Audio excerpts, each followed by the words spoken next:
Hey everybody, welcome back to the Blue Ribbon Lounge.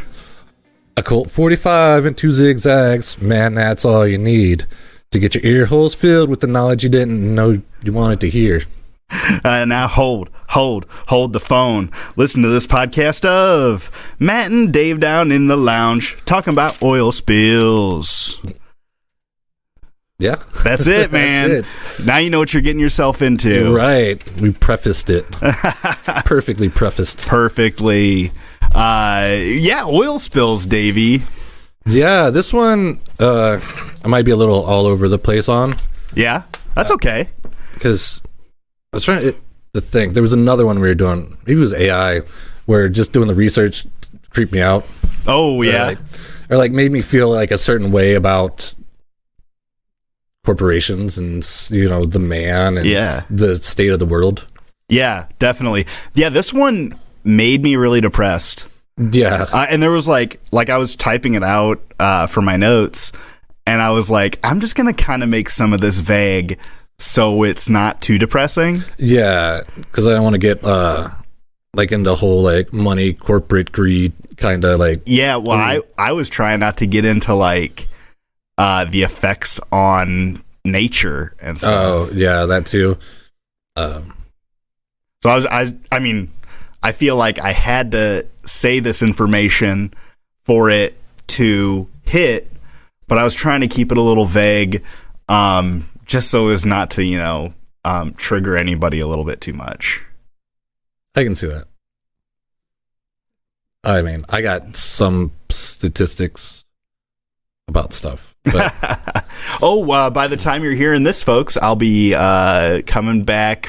I'll be limping back from Vintage Torque Fest. Oh, pretty excited to go to that up in fabulous Dubuque, Iowa. Dubuque. Do you know what bands are going to be there? The After Darks. Yeah, that's the High Jivers. High Jivers. Yeah, okay. They're pretty retro. They won an award at this Rockabilly Americana Awards. Yeah. So that's pretty cool. I can't remember who else is playing. I volunteered to work. I worked a lot at Iron Invasion, which was in October, the last one. What a bummer. But I volunteered to work. I don't know what they're going to have me doing, but it's nice to be a part of it. I got so I don't work at the old place anymore. Yeah. Which I do miss you, Dave. Aw. But we have this time together. Yeah. But I was still able to get Helping Hannah's Heart is the non-for-profit which TorqueFest supports, and I was able to get them some money still from Old Cobham. Yeah. And I'm pretty happy about that. So that's cool. Yeah, I think I've gotten them almost $10,000. Damn. In the amount of time that I worked there. That's good. Yeah, so anybody listening, just remember, if you're working at a business, especially like a big business, like a John Deere or even maybe like a Walmart or something, talk to your HR people and, ask them if they have some sort of charitable contributions committee or if there's any way to get that company to support a good cause. It doesn't have to be Helping Hannah's Heart. That's just what I work mostly with. Right, but it's a good way to do fundraisers and things like that. Yeah, I think, especially if you're not happy at your job, right? Getting the company you're working for to split with cash to what you believe is a good cause was a way for me to be a little bit happier at work. Oh, I get it. Yeah. Because they're doing something good. Yeah, you'd be like, this is something good that I can do within this company. Yeah. So yeah, I highly recommend doing that. That's not a bad idea. I'm surprised I never thought about that before. Yeah. Usually I just hit up my friends. Yeah. But I usually do give I haven't done one in minutes, but do a little charity drive on my own. Yeah. Where I'll go do a polar plunge or eat a spicy chip or if I happen to have a good year, I'll match funds up to a certain point, and then I'll just put it on Facebook and be like, charity of your choice, donate, and then just send a little whatever the share that they do or proof that you did it, and then when you get to like a certain point, then I'll match like up to 200, or if we get up to like 300, I'll eat a spicy chip. Or, and if any listeners out there have a good idea for us, I think we're both pretty willing to do something like that. Yeah, we like giving back. Yeah, for sure.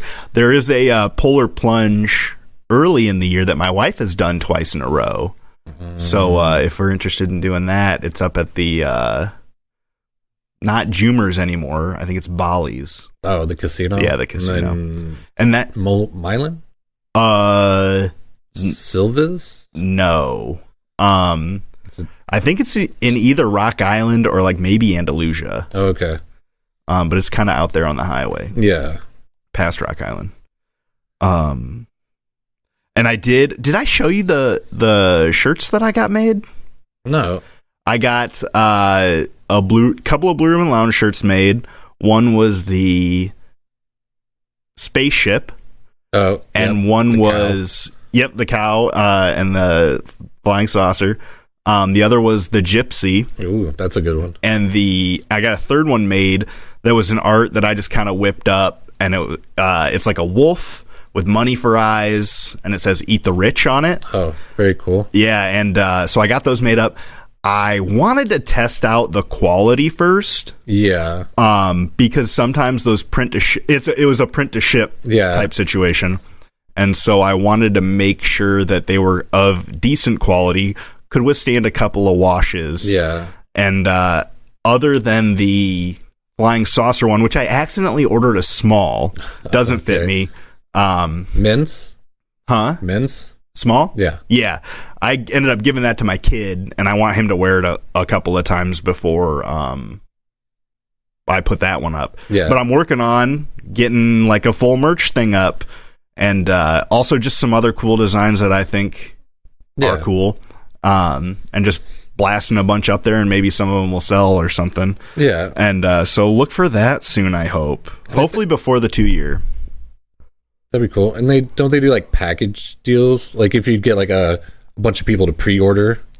There are things like that. I don't know that stuff too much. I'll share the information with you, and maybe you'd be willing to look at some of the websites or something. Okay, yeah, because I know I'm part of a film club on Facebook, and they made shirts, but then we all had to like at least get like 50 people or however many people to pre-order a shirt before they would like, ship it. Yeah, what were the shirts running? Probably 25, 30. Yeah, that's what this is like. It's like the upfront cost of the shirt is like $15 to $20. It all depends on like what type of shirt and stuff like that. You get your like regular Gildan, street punk shirts. Yeah. And there's a couple of other different ones. But like, so then that all comes off the top end, and then they just make the shirt and send it to people, and we get like $5-10. Okay. Yeah. That's cool. Yeah, because I went to a punk rock show, and the one band Squared Off I really like, so I wanted to give them some money, buy their merch. And like I was really generous. Oh yeah? Yeah, because I got like a sticker, a button, their 2 CDs they had, and 2 shirts for $50. Oh, nice. And I was like, that's pretty good. And he like had the square, and it has that tip one, and I'm like, he already got me $50. But then when I got home, I'm like, well, the shirts were probably 20 a piece for him, and then whatever it is to make a CD. Yeah, it is kind of weird, and maybe that's like maybe you can't turn that off for Square. I don't know, but yeah, but it's always good to support local stuff. Yeah, and the other band that we didn't have merch because they were too new, I think. Oh, yeah. Do you remember what they were called? Corporate Dime. Okay. They're a bunch of kids. Yeah. They're young adults, probably 19, early 20s. Okay. And I think they were just getting into it, so I don't think they had the whole merch thing down yet. All right. Yeah, my old lady really liked them. Yeah, there was a bunch of people there that I knew that I saw like later on Facebook. Oh, yeah? Yeah, I wasn't able to make it. It was cool. I enjoyed it. Yeah, the Village Theater is a cool joint, I think. And it's definitely the right venue for that kind of show. Yeah. Yeah. They just pulled all the chairs in this big open area and stuff. Yeah, and the stage is right there. And the last band, I guess, it's kind of like a bringer show where you just tell all your friends to go. And they had the majority of the audience, and they just pulled them all up on stage and had a big like pit going on. That's what's up. Yeah, it was awesome for sure. That's a good time. Big water news. The Mississippi's flooding like crazy. Yeah, it just crested today, supposedly. Yeah. Anybody that's worried about it, Abernathy's is not in the flood zone anymore. Interesting fact, they're still using the old Abernathy's pictures from like the 2019 flood. Oh, yeah. I'm like, the news is fear-mongering that, you know, the flood and Davenport is not doing what they can to save businesses and this and that. But I think that's kind of inappropriate. But yeah, I haven't been down there. It's crazy. I drove over the bridge the other day, and somebody had like tied off a like a ducky inflatable pool toy, and it was just like floating around kind of near the ice rink and the ballpark. Yeah. So if you go over the Centennial, you'll see that. I thought that was pretty funny. Also, people stay out of that river, you know, unless you got waders or something like that. You don't want to be going into that. They're just walking around. Yeah. A couple years ago, some friends of mine got in trouble by the fire department because they took a inflatable raft down there. Oh. Yeah, well, because one of my friends worked at some laser cutting diamond place. Okay. I think. It's either that or they took pictures of jewelry. I was not quite sure on what he did, but they were like paddling around down there, and the fire department came out and were like, "Hey, get out of there!" When you were saying that, I was like, it'd be kind of cool to kayak down there, though. Yeah, but they're worried about looters and stuff. Yeah, but yeah, yes, it's all like sewer overflow and stuff, and like maybe the river isn't normally like that, but so the year that it really flooded and got into my wife's shop, like the week before, the toilets wouldn't flush or anything. Oh yeah, and like all the water filled up. Like, you know how low the water level in a toilet normally is? Yeah. Well, when it started flooding, the water level slowly rised in the toilet. Yeah. And it was coming out of other drains and stuff. So like when it's flooding, it's getting into the sewers. Yeah. And you're getting all that gross stuff. And I mean, all that water's just mixing together. Yeah, that's why on years it floods bad, they always have to move like the Blues Fest and all the festivals they have down on that, like on the levee. Mm-hmm. Because supposedly they have to clean it because it's all like kind of toxic. Yeah, for sure. Yeah, it's like you'd be walking around on like if somebody just sprayed a bunch of diarrhea on the ground. Kind of. You know? I mean, even if you just think of like dead fish and like just natural Mississippi, not taking into account if if it overflows a toilet, obviously the water's getting in there and sewer's getting out. Yeah. A lot of messed up water talk today, polluted water talk. Yeah. One thing I had heard in Dubuque, Dubuque, or maybe it was Bellevue. Okay. Iowa. Somewhere along the Mississippi. But there was a button manufacturer. I think it was in Bellevue, Illinois. Okay. We camped up there one time. But they used to have a big button manufacturer plant. And the buttons were all made of like shellfish. Yeah. And by mass manufacturing and removing those shellfish, it has like really dirtied the Mississippi, and it hasn't gotten back to the way it used to be. It just really fucked up the ecosystem. Yeah, because they pulled all those shellfish out of the Mississippi and then stamped buttons out of them and then threw the shells back into the Mississippi. Because you can still, if you're walking up and down, you can find shells with like buttonholes in them. Really? That's crazy. Yeah. Sorry, I'm kind of stuffed up. Oh, no problem. I was like that all weekend. Yeah. The weather change, the fluctuation. Yeah. You want to get into it, Dave? Sure. I guess first off, not that I'm going to get too much into it, but I just want to say I stand with Standing Rock. Because if somebody wanted to dig up my grandpa and put a oil pipeline through that cemetery, I'd kind of be a little pissed. Yeah, that's fucked up. Yeah, and just to be like, oh, but this is the government said we could. Like, yeah, but that's my sacred land. What the fuck? Yeah, also, how much more money would it cost to go around something like that? Right. Well, probably a couple thousand. They got it. Yeah, I know. We're $70 trillion in debt. Tack on a couple of thousand. Right. But, you know, they just like that profit. Yeah, for sure. Well, and all of that, all of those oil companies are subsidized. Yeah. Which means the government is giving them a bunch of money for prices to be lower. And tax incentives. Yes. And that's what people are like, oh, we need to make sure that, or we can't get the money out of electric stuff like solar and wind and stuff like that. Yeah. It's like, if we took all this money that we're given to oil companies and put it on that, I'm sure we would see a huge tech growth. Yeah. But, I guess the tech companies don't have that kind of lobby strength. Yeah, definitely. They haven't been in business for, 100 years. Yeah. So the fossil fuel crude oil and petroleum is a product of organic material transforming into hydrocarbons over millions of years.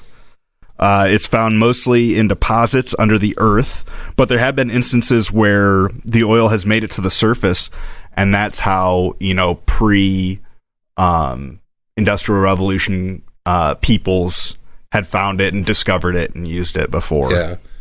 And it's not from dinosaurs. It's not? No. They just called it fossil fuels because back in the day, the scientists that were studying it wanted to differentiate it from like different other kind of fuel sources, like whale blubber and different oils. So then this one is like, this is the fossil fuel. This is the one we dug up from the ground. You know what? You said dinosaurs, and I was like, why is Dave bringing up dinosaurs? Because it's called fossil fuel. Yeah. I did not put that together. Yeah, but it's actually like plankton and like microorganisms from the ocean. Okay. Where way back before dinosaurs, there was just a mass explosion of flora and fauna. Mm-hmm. And so as these things were like dying and falling onto the ocean surface, it would just get compacted. And then like all this loose mud and dirt would fall on top of that and then turn into sandstone. And then it has to get packed so many like kilometers underground for like the right, what would you call that? Not like evolution, but like decomposing to take place, where there has to be like these decomposition. Yeah, because there's these microbes that would break it up into its like base elements, and then once it get pushed farther down, those microbes would die, and then the elements would get smushed back together and reform into oil. Oh, that's cool. Yeah. And oil has been used for a lot of things, like sealing purposes, like filling purposes, and medical purposes. Plastics. Well, originally it was like building material and medical purposes, and then in the middle of the 19th century, the consumption of oil exploded due to the Industrial Revolution, the invention of the automobile, the conversion of ships into fuel-powered, and the aviation boom of World War I. And when drilling was invented for oil, it replaced a lot of the burning of whale blubber. Yeah. Once removed from the ground, it's refined in a distillery to remove the carbon atoms. They separate all the molecules out by temperature. The lightest molecules rise to the top, and the heavier molecules stay towards the bottom. The lightest molecules are propane and butane, and those are created at 20 degrees Celsius. I got a lot of like metric scales in here, and I didn't bother to convert them. So no, that's fine. Yeah, it's because a lot of the refinery and stuff is not done in the U.S. Yeah. So if you're thinking of like the Middle East, and then like Canada does a bunch of that stuff too. Oh, okay. And Russia, of course, has a big. Huge. They're like the third largest supplier or something. Yeah. Yeah. And then after propane and butane, it's gasoline. That's 30 to 150 degrees Celsius. Petrochemicals for plastics and medicines are created at 106 to 160 degrees. 160 to 230 degrees Celsius is kerosene for lamps and aviation fuel. 230 to 425 is diesel for trucks and other heating purposes. And finally, around 455 degrees Celsius is fuel for large ships and also materials for roads and roofing. So like tar roads and asphalt, maybe it would be a better word. Yeah, that's a bunch of oil too. Yeah. We were talking earlier about money in big business. George W. Bush in the 2000 election, the oil industry spent more money than in like, that was the most money that any one, I don't know what you call that, company or contributor. Oh, okay. Dumped into an election. Oh, really? Yeah. Damn. Yeah, because it's all politics stuff. Oh, for sure. But yeah, it started with Reagan. Okay. Because during the Carter administration, what's it? Jerusalem. What's that Jewish people come from? Israel. Got into a war because they're not liked in that area. Mm-hmm. But because the U.S. was supporting them, then all the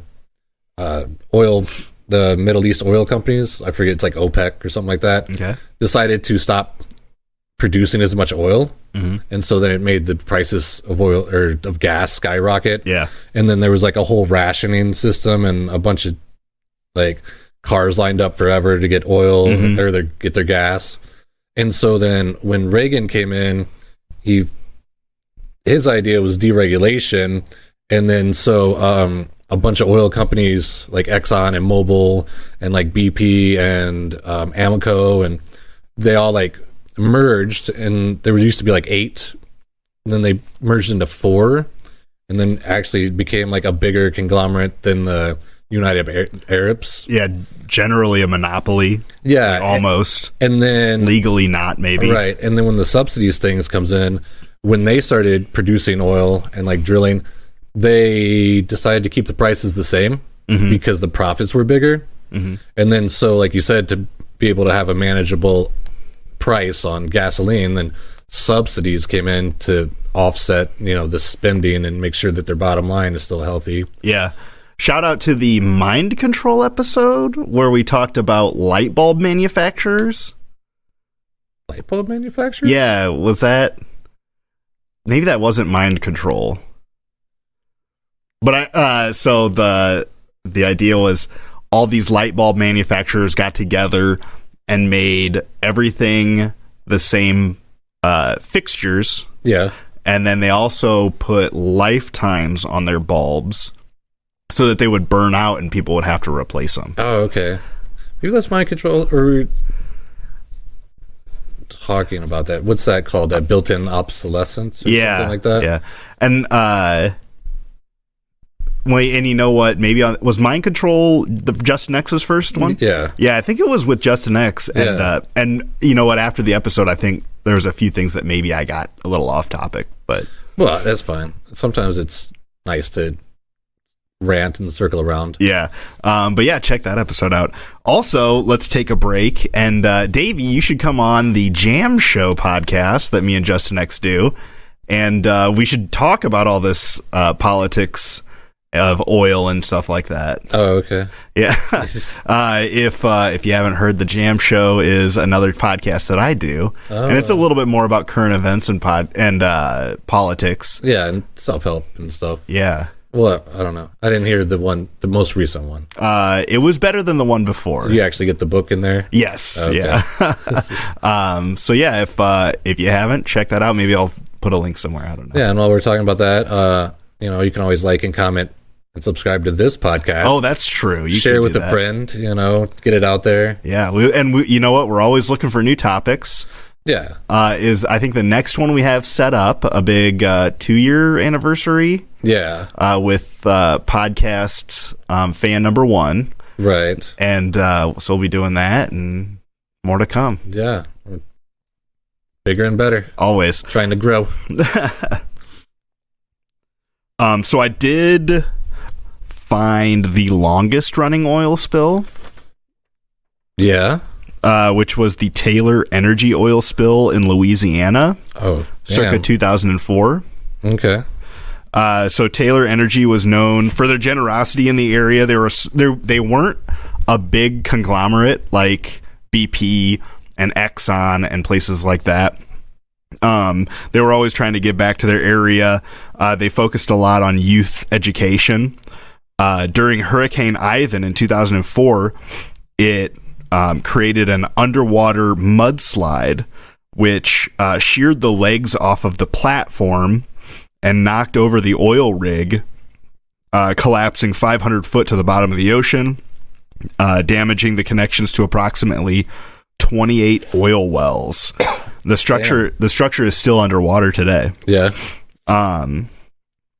The underground, under the Federal Oil Pollution Act, Taylor Energy was forced to clean up the area. When the spill happened, Taylor Energy worked with the government, and they were required by law to set aside $666 million. Oh, geez.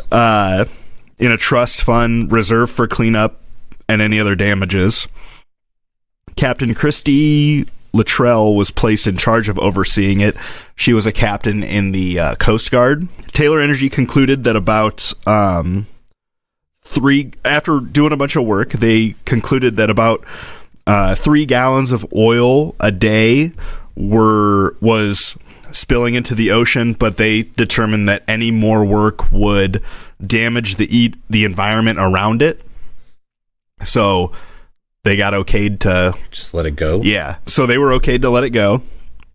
And by 2018, the Coast Guard had gained access to new sonar, which revealed that more oil than that was actually escaping. By the time they confronted Taylor Energy, Captain Christy Luttrell felt that they were not going to work anymore to clean up the spill. And they put out a bid to find solutions for the spilling oil. Yeah. The oil containment system that was developed by Timmy Cuvion Systems. Timmy. It was pretty much the style of an upside-down bucket that would collect the oil that naturally flowed, that was like lighter than the water, because oil floats on top, so they just put a bucket over it. Yeah. And those are called something. Shit, I can't think of it, but they use that for also like when there's ships that sink because they're full of oil. Yeah. Not because they use it to power and fuel. Yeah, they're fuel at the least. And they put these like, it's not like a derrick, but it's like a thing that they stick over, and it's like a big upside down bucket that catches the oil. And so after they did this, it was revealed that they were essentially trapping 1,000 gallons of oil every day, which they collected and then recycled.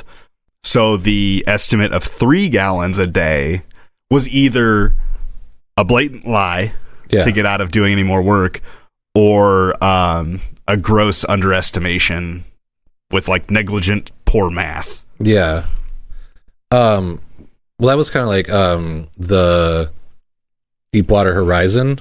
Mm-hmm. They were estimating that it was about like 8,400 gallons a day was escaping.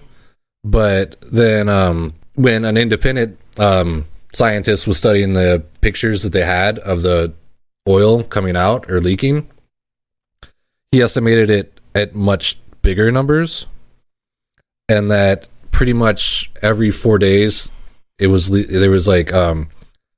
losing 10 million gallons or 10 million gallons, which once they finally got it capped, they said it was like 134 million gallons, but it could have been upwards to 217.5 million gallons. Damn. Yeah. And that was the one that was kind of made me not depressed, but kind of like pissed at the corporations. Yeah, so the Deepwater Horizon oil rig was off the Gulf of Mexico, or in the Gulf of Mexico, 41 miles off the coast of Louisiana. They had to pipe down over 1,500 meters of water, and they drilled down over 5,000 meters below the ocean floor.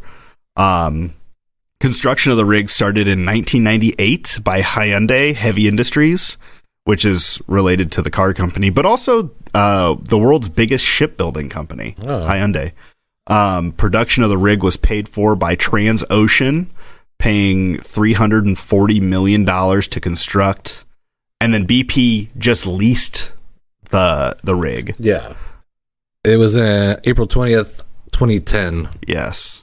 Yeah, and then it was there was some kind of explosion. It was like a surge of natural gas that blew up through the piping. Yeah, because the safety valve that was like going to cut it off, the choke or whatever, was faulty. So that never happened. So then, yeah, all the natural gas blasted. Was there a movie about this? Yeah. That's what I thought. With Mark Wahlberg. Ooh, the Wall Man. Which it was like, that's like some corporate propaganda, probably. Probably. Yeah.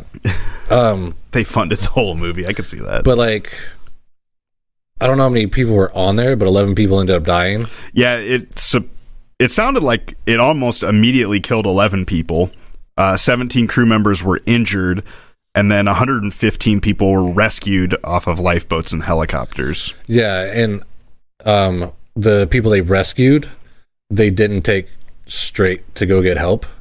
They actually like had them either on boats offshore or in hotel rooms for like a couple weeks, and then they were telling to get their stories straight. Yeah, and they had these waivers that you're like, you didn't see what happened, you weren't there, nobody was in, you're not injured. Like they had to sign all this stuff. Damn. And it got to the point where they just wanted to leave, so they're like, okay, fine.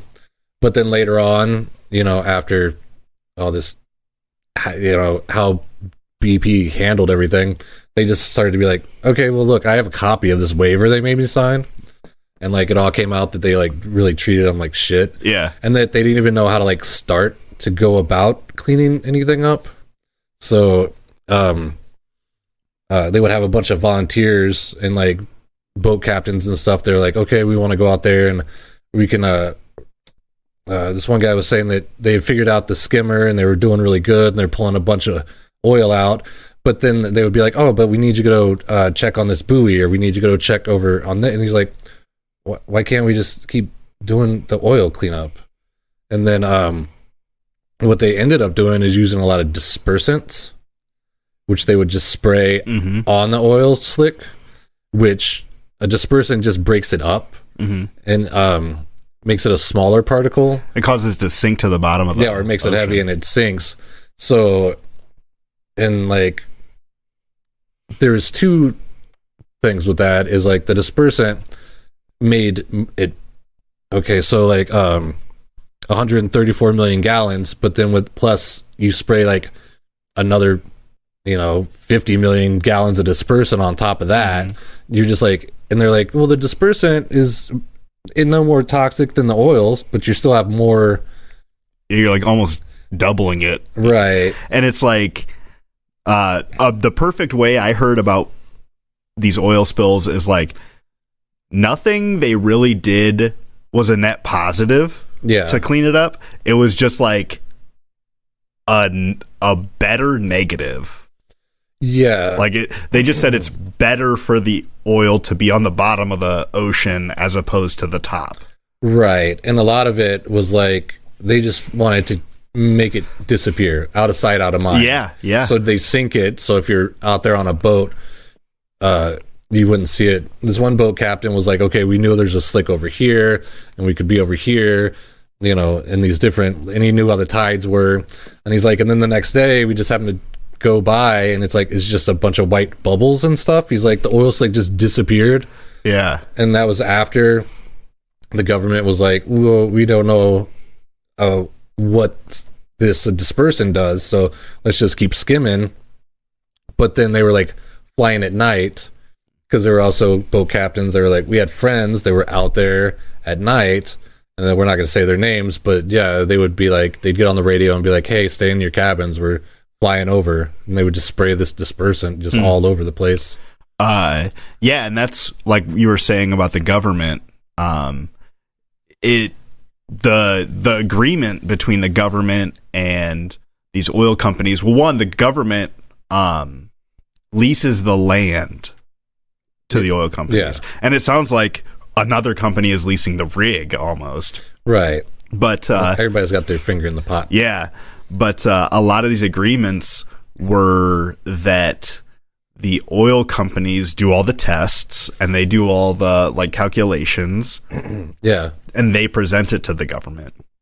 Kind of like that chemical spill in Ohio. Yeah. Where like the people who made the mistake were in charge of all the tests. Yeah. And of course they're going to kind of like, glass half full instead of half empty type things. Yeah. Well, that was the MMS, the Mineral Management Service. Okay. Which was set up by Reagan, but Reagan pretty much just put this not very smart guy in charge of it, and then he just got his buddies, and all they were really looking for when they were talking to the oil companies was like, hey, can you get me a job?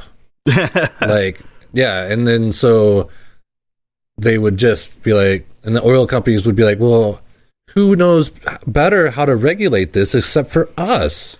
Yeah. So why don't you just listen to what we're saying? And so they like just would like, sure, like you know better, like yeah. And so which does kind of make sense. Yeah, but they have the incentive, yeah, to lie or skew. Well, in the Bush, George W. Bush, with the oil company giving him so much money for the election, and then they had like Bush was in their pocket, Cheney was in their pocket, Condoleezza Rice was in their pocket. A lot of their key players that they needed were oil industry people. Yeah, I think Cheney was like the CEO of a big oil company before he went to be in office. And then he also was which like he would have taken a huge pay cut. Right. But like make all the Halliburton. Yeah. The people who make the pipelines and shit. Yeah. That the oil companies lease from, probably.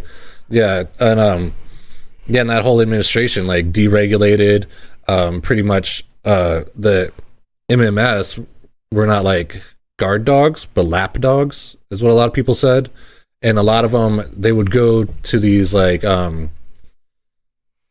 seminars or like go to have these talks with the regulators and all this, but really all they do is like go eat steak and do cocaine and like get prostitutes. Like there's tons of emails of people just being like, oh, like would you ever take a bribe? And like, no, I take gifts sometimes, but not bribes. And it's like, oh, you mean like gifts, like ladies? And the guy was like, no, just like, from friends of mine that I probably would have just let pass anyway. Like, so they're like, a bunch of fucking secret talk type and like shit. Frat boy mentality. Yeah. Like, oh, I went to college with this guy. He's good. Yeah. Yeah. And so, so when it came to all the regulations and stuff, a lot of it got overlooked, or like, they said one of the things they would also do is the oil companies would like pencil the report. Okay. And then the MMS people would go and trace over it in pen and then sign it, so they didn't even have to do the reports. Ugh. And like when they were getting all their permits for the Deepwater Horizon, they were talking about like seals and walruses, and they're like, we don't have seals and walruses. So obviously they didn't read the report, or if they did, they just didn't know what they were looking at. Mm-hmm. So in September of 2014, a U.S. district judge ruled that BP was guilty of gross negligence and willful misconduct, and issued $20 billion of fines, even after they had already paid $28 billion for the cleanup and damage claims. And that $28 billion that was put into a fund, and then so they earmarked this amount of money for all of this, and then then you would have to put in a claim to collect money for damages, and then they would find ways to knock it down. Like this one guy was like, I just wanted originally it was $5,000, but then I only ended up getting $2,500, and then the people that were paid to do the cleanup, they would be like, oh, turn in an invoice and we'll get back to you, and they were getting stiffed. Yeah, and that'll be another thing that happens in a later oil spill too. Okay. That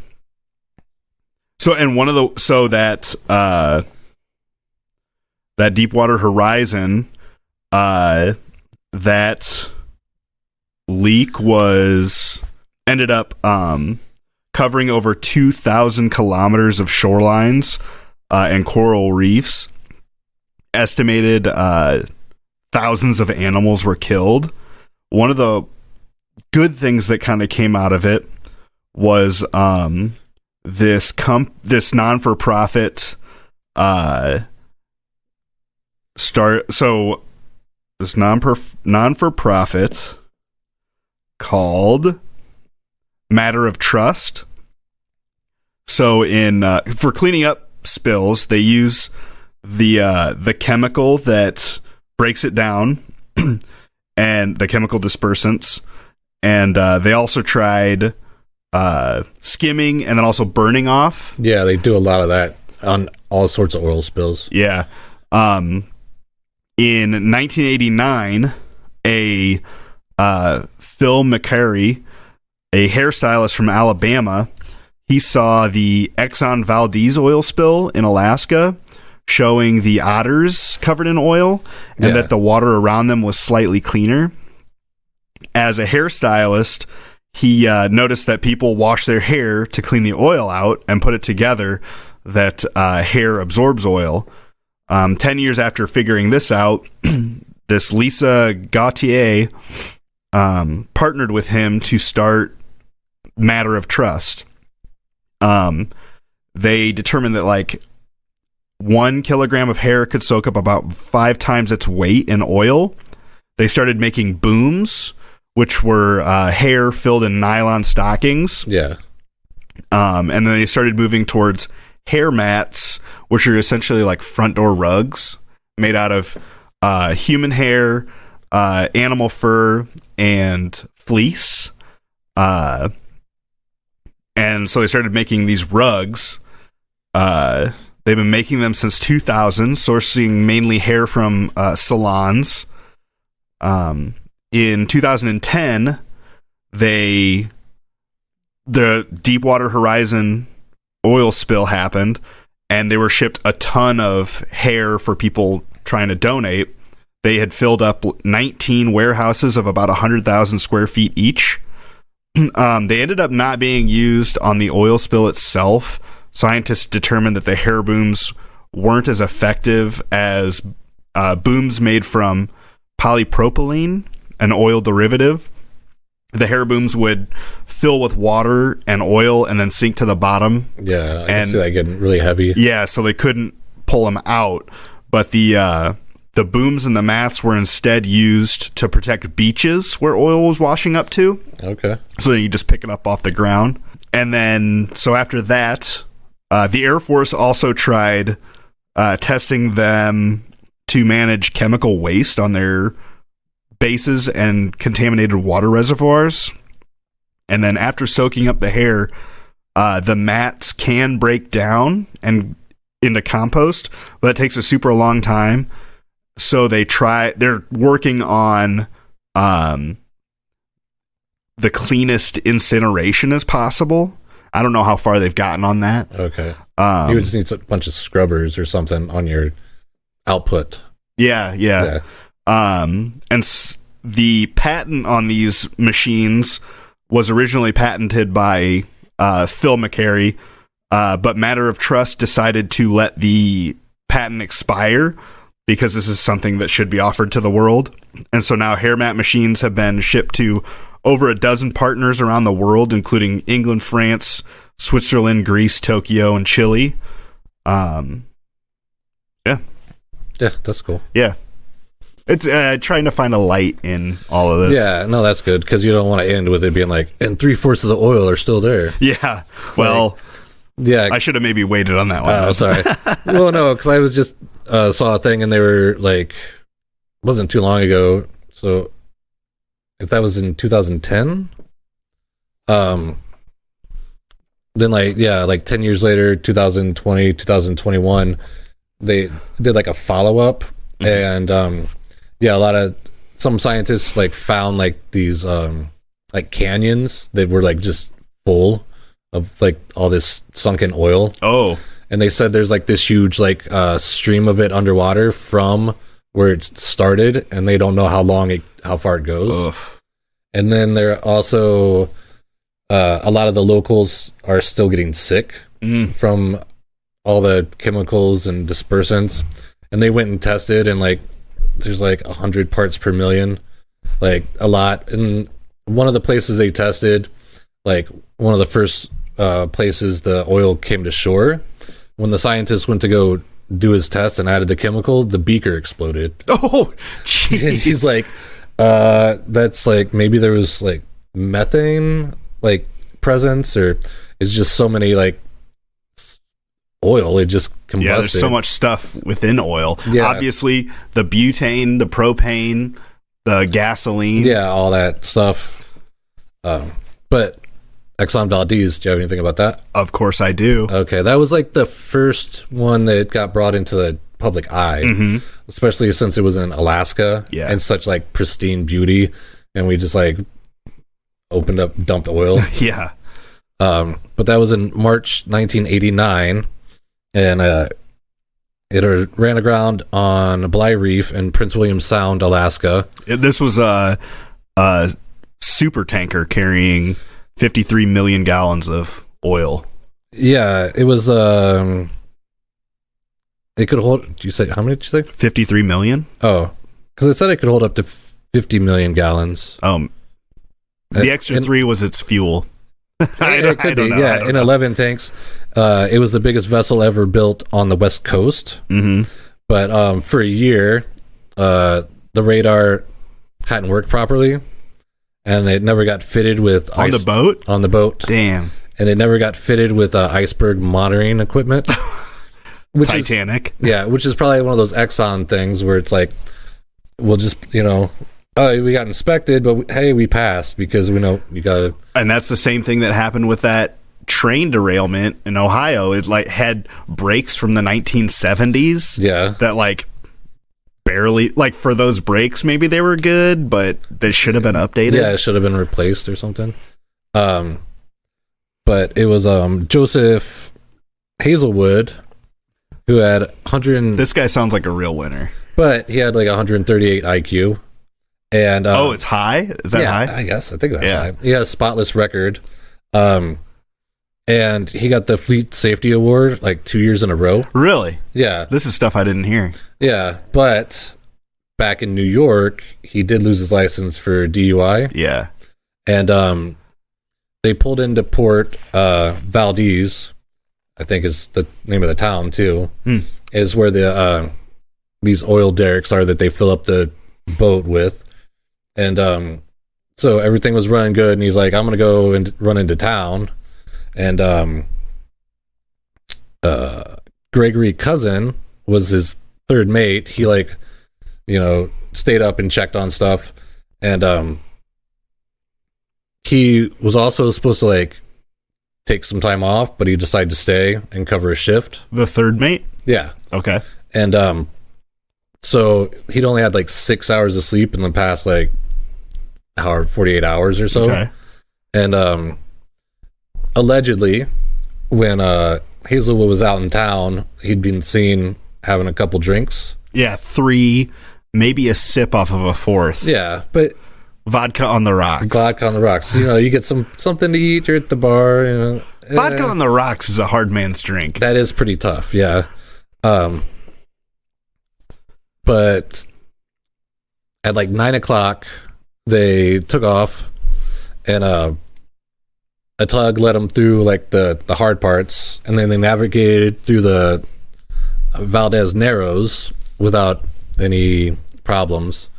And then the Prince William Sound is like has a bunch of reefs and stuff, but there's like 2 lanes like for coming and going. Yeah, I was trying to look up what a sound was. It's like a fjord. That doesn't help. Like a big bay. Oh, okay. Pretty much. Okay. I assumed as much, but I couldn't find exactly what it was. Yeah. But there was a iceberg coming, and he radioed and was like, "Hey, can we move into the oncoming lane to get out of the way of this iceberg?" And they're like, "Yeah, sure," because another boat earlier had done the same thing on their way in. And so they were going, and Hazelwood's story is he's like, because this Bly Reef is known, and it's even got like a beacon on it, like a lighthouse kind of deal. Yeah. And he's like, everything looked good. And his story is that he's like, he told him like, okay, when we the captain told the third mate. Yeah, told Cousins, when you see this beacon, turn to the right, whatever degrees. And he's like, you got it? And he's like, yeah. And then Cousins was like, didn't notice until it was like, oh crap, I got to turn. And then by then it was too late. Yeah. And they ended up running on ground, and then it just like can opened up, and they just started dumping oil, and they couldn't get off the reef. Not that I think if they got off, it would have helped at all. Right. The third mate was granted immunity for prosecution. Yeah. And Hazelwood was acquitted in court from being intoxicated while piloting the ship due to the drug test that was taken at the time was mishandled. Yeah. Which I wonder if that's maybe like the Exxon was kind of like, we're going to make you the fall guy, but you're not going to get in trouble. Yeah. Because like, yeah, his DUI, and he was seen around town, but like he was like, I guess he did say eventually like 3 drinks, maybe a sip of 4, but it's also maybe like, hey, you want to be a patsy? Because he ended up getting like, what was it? 11,000 hours of community service. Oh, 11,000. I just saw 1,000, but that was towards the end of my research. Okay. And they were trying to make it so he was part of the cleanup process for the oil spill, but with deliberations and appeals, he wasn't sentenced until after the cleanup was quote unquote done. So then he just had to like pick up trash on the highway, and I think help with like other oil spills. But when the Coast Guard came and climbed on board, and they're like, "What seems to be the problem?" He's like, "You're looking at it." And I guess that was like a big thing that bit him in the butt. Yeah, you never admit fault. Yeah. And then at the time of the spill, Exxon was ordered to pay $5 billion worth of damages. But after years of filing a total of 25 motions to get judgment overturned, they finally reached a settlement of $100 million. Really? Which is like a lot less. That is a lot less. Less than 10%, right? Yeah. And the one ship in the area that was built for handling oil spills was out of commission. It was out of service. Oh, no. And it was owned by the oil pipe company. Okay. I can't remember what its name is, but that company was owned by BP. Oh. Yeah. So all they could really do was watch. And then they kind of had it contained, and they were skimming. But 3 days later, a storm blew in, and just like the choppy waters, like topped up the spill, and pretty much blew the oil slick at the shore, and it covered up 1,300 miles of coast. And to put that into perspective, the space station, the International Space Station, is 254 miles up. Wow. Yeah. So it covered like 3 times the distance, that it would take to get to the space station. Wow, that's crazy. And it said they estimated like 250,000 seabirds, thousands of otters, hundreds of seals, and 22 killer whales. Because the birds, they couldn't fly, so they would end up drowning. Like if you're diving after a bird and then you can't get out, a fish, and then the otters and stuff just licking themselves trying to get clean. It's like you're just eating poison. And then the orcas, they think are from eating either like the otters or like the fish that were in the area, because they said like the heron and the salmon population were like devastated. Yeah. Before the spill, Cordova, Alaska, which was just up the coast, had been in the top 10 fishing ports of the U.S. 5 years after the spill, they dropped to 60th. Yeah. Because it affected all the fish. And then social scientists came and determined that there was an increase in alcohol abuse and depression. Yeah. And a former mayor committed suicide. And in the note he left behind, he partially blamed the stress from the oil spill. Yeah. They said 7 people directly committed suicide because of that. And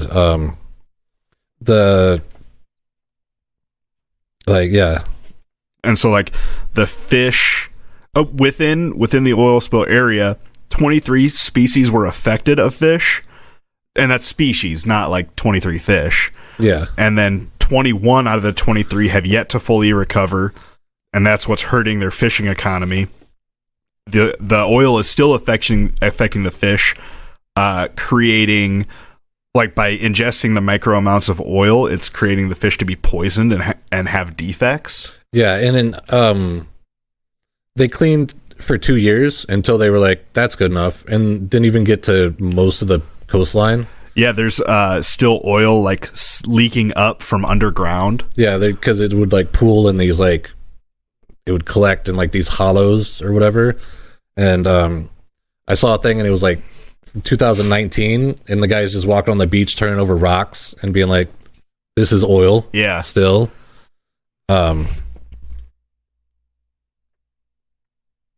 Yeah, gallons of crude in pockets. And then the Exxon Valdez itself was repaired and put back into commission. Oh my God. But part of the lawsuit said it could never go back to Alaska. And then after this incident, the U.S. made laws where all oil ships have to have 2 holes. So that way, if you puncture one, you still got an inside hole still holding the oil. And so it went over and like worked in the Mediterranean until they passed a similar law, and then went over into like the Indian Ocean and worked with China until 2012. And then it was run aground in India. Wow. Yeah. Oh, you're right. It is 1,000 hours of community service. Sorry. In 1976, super oil tanker FS Osafa was stranded off the coast of Yemen in the Red Sea. It contained 1 million gallons of oil, and I believe it's still stranded there today. Yeah. Due to Yemen having a civil war. For years, it's been used as like a bargaining chip for the rebels, saying that they will only allow the UN to do what they need to do to minimize the opportunity for disaster, because there's a potential for it to leak or explode. Oh. But they're using it as a bargaining chip, saying that they can't do anything with it unless they agree that the rebels own the oil within it. Okay. So that's something that's, I believe, still going on. Yeah. I saw this thing where there was a shipwreck off of Nova Scotia, and they were talking about how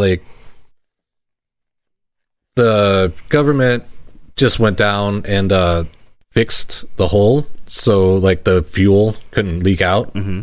But then obviously like it started to, because it started to. well, because like ships are made out of steel, Mm-hmm. and in salt water steel doesn't really last that long, and once there's one like crack, then it just like starts just ripping apart. Yeah, because it's like a piece of paper if you have it, and you can go, and then if I know sound effects, but if you put a little rip in it, it'll just, and you put the same amount of pressure, it'll rip off. But they're concerned that there's thousands of shipwrecks, and a lot of them are from like World War II, and those obviously have been down there for a while. Yeah, and they think, 1,000 shipwrecks, but if all of them have 1 million gallons of fuel that are like slowly leaking, and they call that like a chronic spill.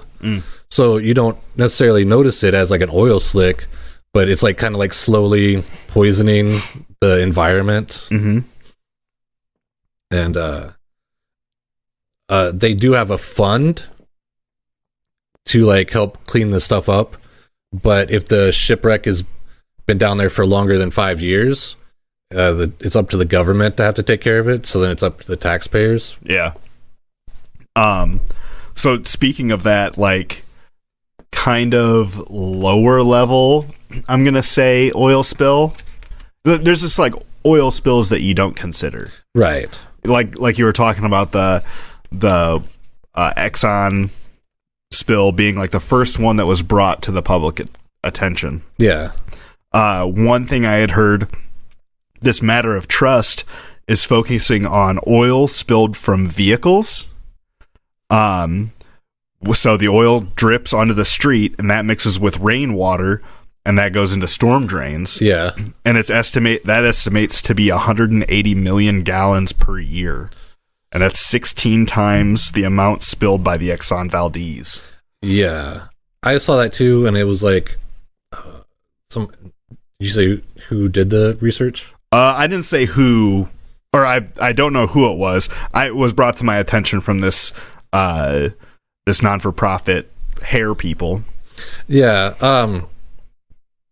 Okay. Well, I saw a thing that in our country since 1986, we've like the pipelines have spilled 3 million gallons. Oh, and that's like 200 barrels a day, which is 8,400 gallons a day.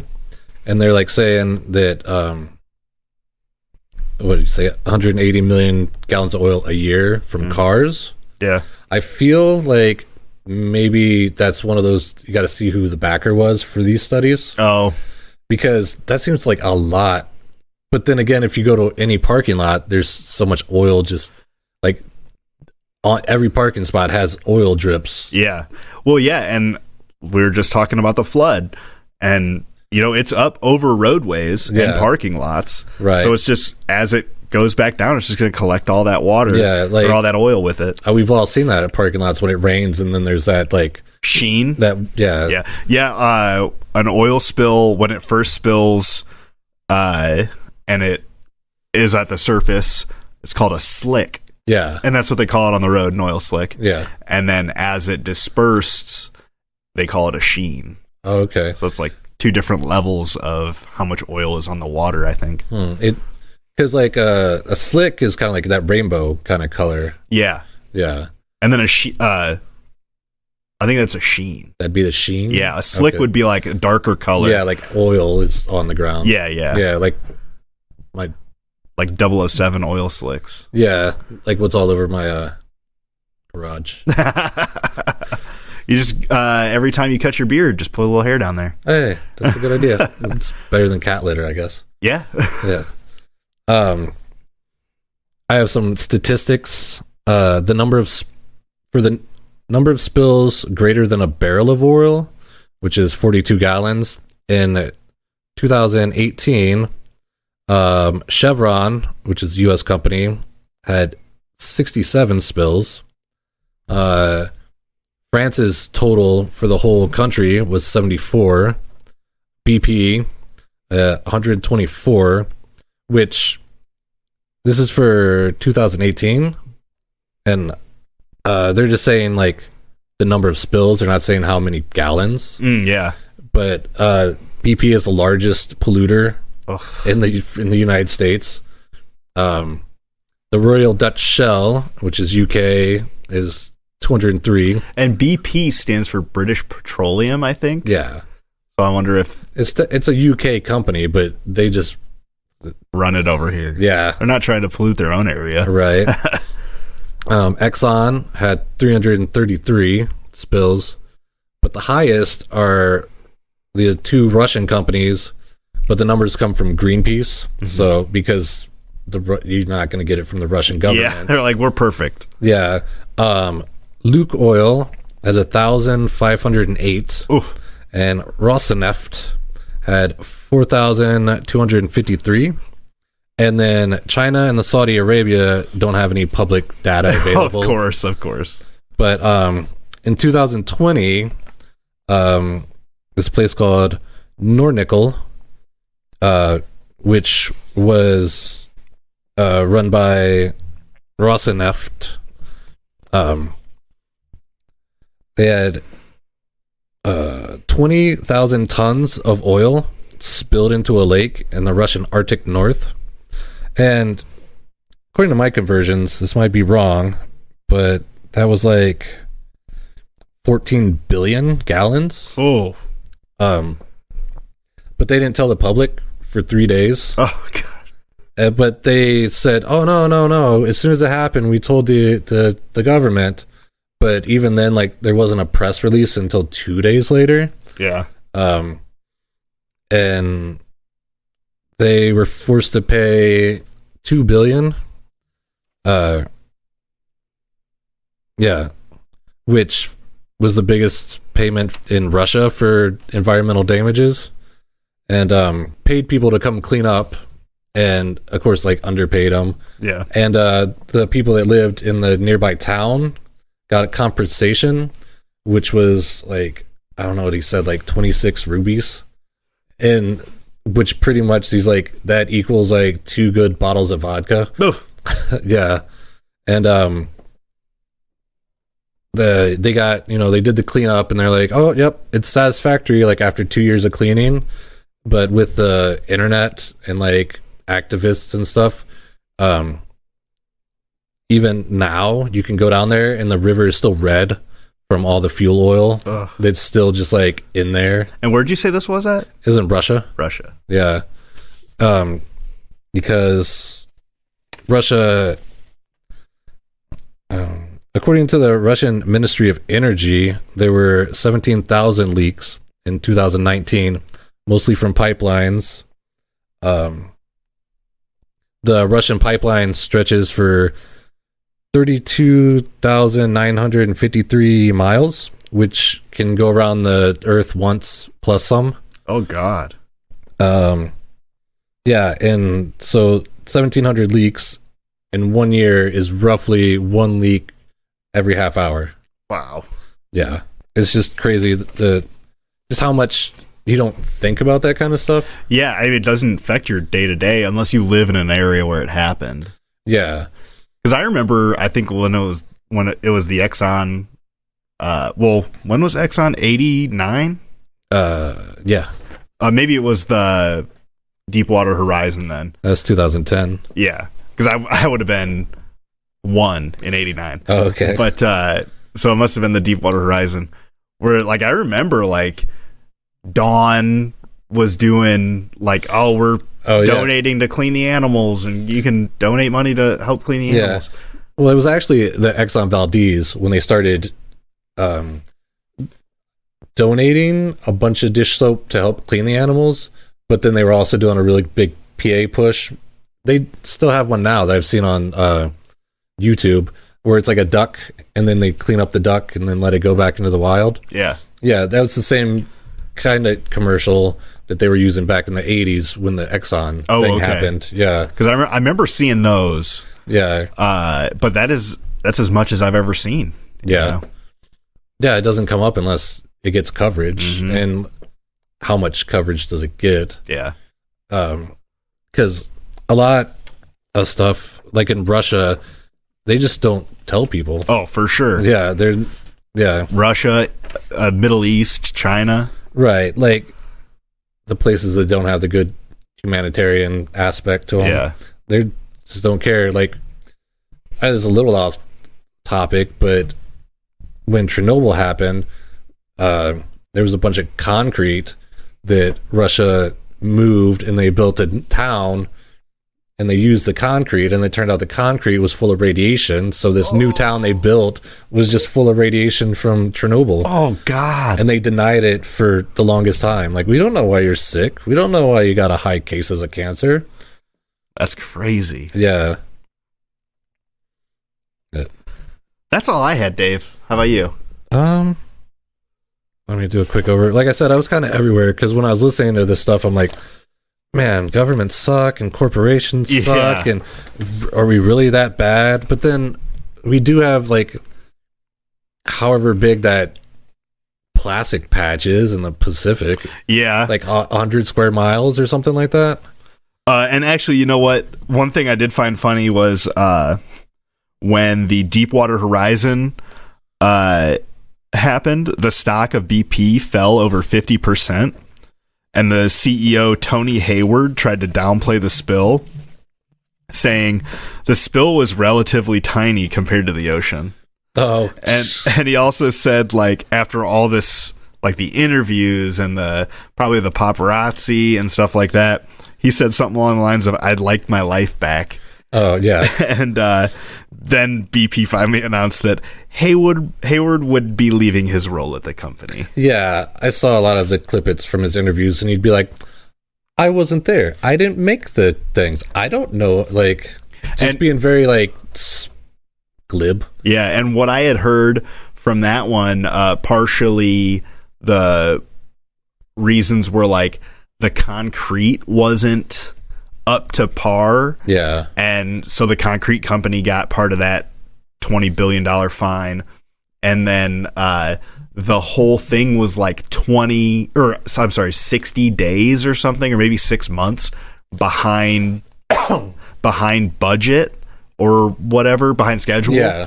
And so they were like rushing everything. Yeah, there was a thing where, like, they didn't have the right pipe and the concrete wasn't right.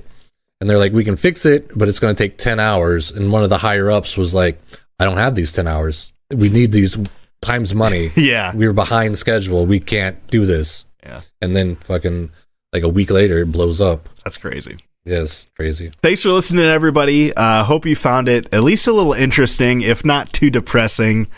Just remember that, you know, these places aren't your friends. Do what you can to make the world a better place, even if billionaires won't.